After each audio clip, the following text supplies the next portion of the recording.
I think one of the biggest challenges we all face is the challenge to create the right habits in what we do day in and day out, to do the little things right, have fun doing it, have the right energy and enthusiasm, sort of approach things with, a disciplined mindset to create those habits. So you're going to have confidence in the fundamental execution.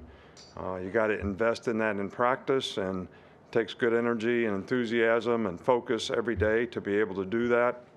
I was, pretty pleased with the way, the players did that today. So, hopefully we can build on that, and it's going to help our execution come game day. We have a lot of respect for Ole Miss. We understand the challenge that we have. This Saturday in Oxford, they got a lot of good players. They're well coached. It's challenging schemes on both sides of the ball. So we're doing the best we can to get our players ready and confident to be able to play with confidence when the game comes. One thing I'd like to mention, Veterans Day coming up, this week. Just like to take this opportunity to thank, all the veterans who served their country, to make the sacrifices they made for the quality of life that maybe so many of us take for granted, that we certainly shouldn't. It's hard to feel bad if you have gratitude for what we have, and we have, one of the greatest countries in the world, and all these servicemen have made sacrifices so that we can maintain that, and we appreciate what they do more than you know. Okay, with that, we get started with Michael, left middle. Yeah, you said that they look good today in practice. What have you seen from that energy and attention this week in practice? And can you tell by Wednesday what a team is going to play like on Saturday based on? No, I can't tell. You hope that when guys practice well, and I believe in this, that they will play better in the game.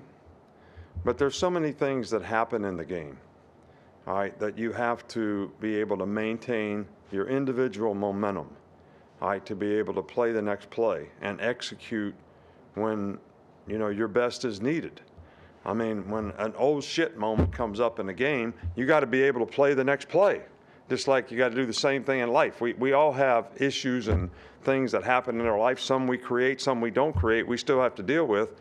But you got to have the right mindset to be able to sustain the right energy level and regain momentum when those things happen. And, that's one of the things that we need to get better at.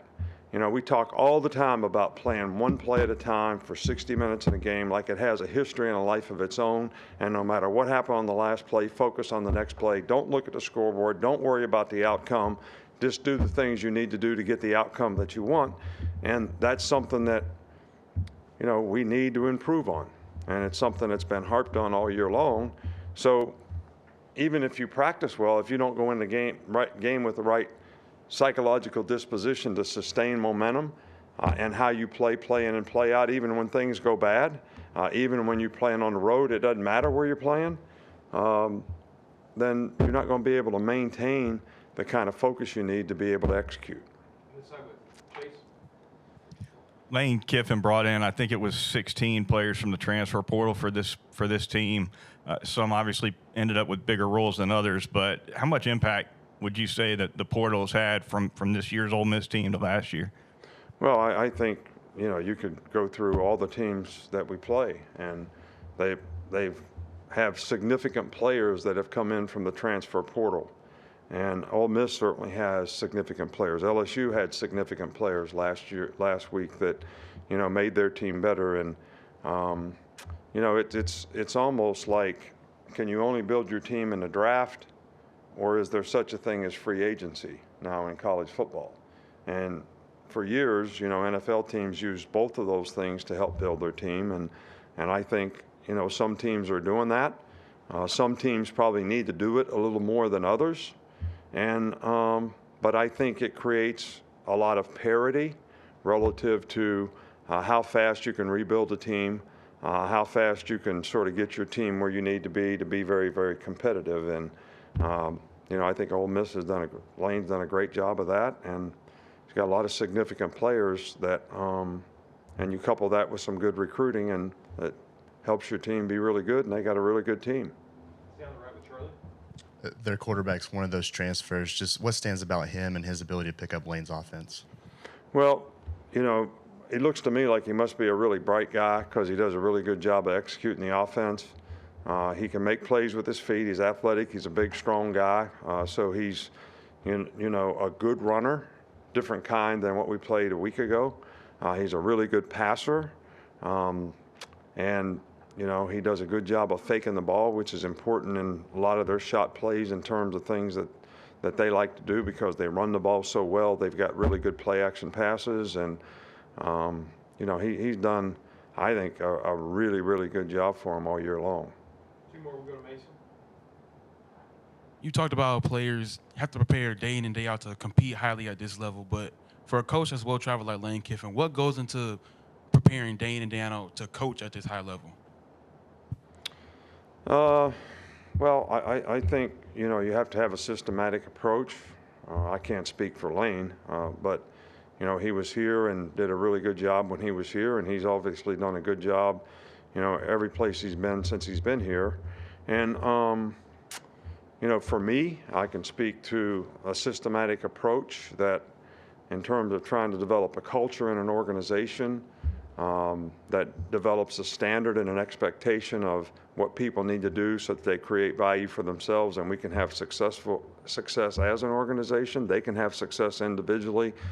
We can have success as a team, and, you know, have good people in your organization who are actually carrying out, you know, the principles and values of the organization, the standard that you want to set in terms of the culture, whether it's discipline, work ethic, people being responsible and accountable to do their job, pay attention to detail, you know, so all those things, you know, sort of make a team what it is. Obviously, you got to get the right people, so you got to do a good job of recruiting in all parts of your organization, coaching staff as well as the kind of players that you bring in. So I think all those things are critical. Having a good system, offensively, defensively, that players have a chance to be successful in, I think that's obvious too, as an important part of the overall, you know, system and program. We'll finish up here with Nick. Will Reichard became the program's all-time points leader in this past game. How would you, obviously he's still playing, but how would you characterize the career he's had for you guys? Well, I think Will's been great. I mean, I've been coaching for a long time, and I know a couple seasons ago he was perfect for the whole year in terms of field goals and extra points, and every time he kicks. And, you know, he's done a really good job for us this year. I know that, you know, he missed a couple, but they were long ones. They were tough ones. And but he's been very, very consistent. He's very consistent in practice. He's very consistent in his routine. He's got the right mindset to not get sort of rattled in situations. And he's very, very competitive. And you know, I absolutely just love the guy as a specialist. You know, sometimes, you know, your specialists are a little different. He's just phenomenal. All right, Coach, that's it. All right, thank you.